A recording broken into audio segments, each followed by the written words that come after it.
Canada, Australia and New Zealand have joined international calls for an immediate humanitarian ceasefire in Gaza. In a joint statement, the nations warned Israel of potentially catastrophic consequences if it expanded its military operations into Rafah. Israel is planning to move into the southern Gazan city to fulfill its stated goal of destroying Hamas, a group considered a terrorist organization by multiple nations.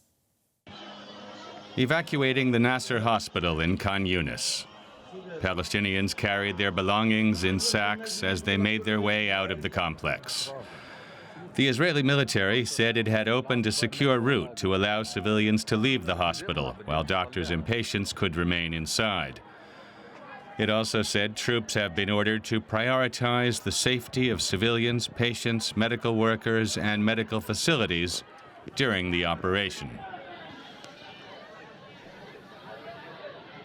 This footage shot from southern Israel shows plumes of black smoke rising in Khan Yunis after Israeli forces shelled the area overnight. Israel is facing growing international pressure to hold off on a planned assault on Rafah, where more than 1 million Palestinians have sought safety. During a visit to Israel, Germany's foreign minister warned Israel against pressing its offensive into the city. 1.3 million people are stuck in a very confined space. They have nowhere else to go at the moment.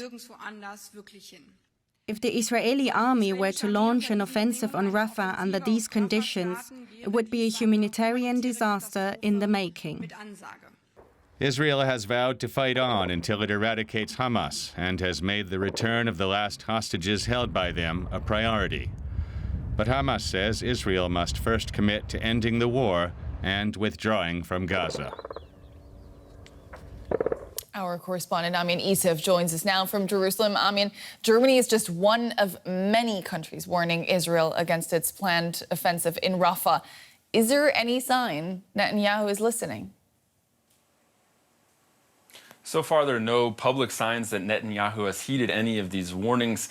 He said, even as Annalena Baerbock was in the country visiting, that Israel plans to go through with the ground assault on Rafah. So perhaps behind closed doors, there are some signs that Israel is heeding the warnings that it could have already staged an assault on Rafah.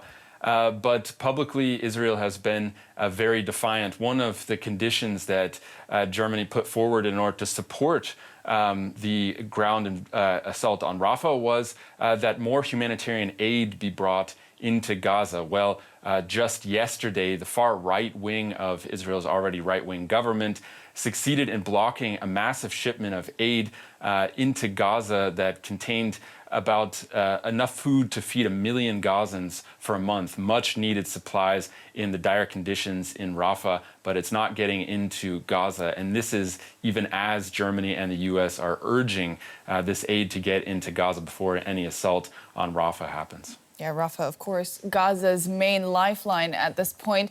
I mean, why does Netanyahu want to press ahead with this offensive on Rafah? Netanyahu's stated goals from the beginning of this war, which began with a Hamas attack that really shocked the nation, was to completely obliterate Hamas. And nothing has stood in Israel's way so far.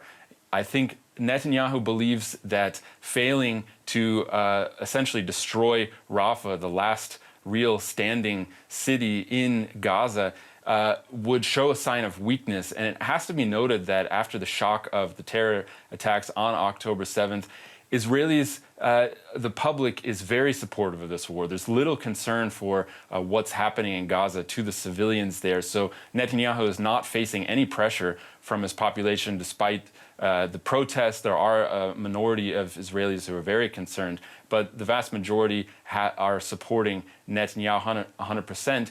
And it also should be noted that the warnings that come from Germany, Annalena Baerbock just yesterday saying that Israel should hold off on this ground assault on Rafah, as well as warnings from the U.S., they don't have any teeth behind them. Just as the diplomats are telling Netanyahu to be careful. These countries are sending massive weapons shipments to Israel. Just earlier this week, the U.S. approved a multi-billion-dollar military aid package to Israel, and Germany's government is currently discussing sending tank shells to Israel, which of course could be used in any ground assault on Rafah. This is DW's Amin Isif in Jerusalem. Thank you so much.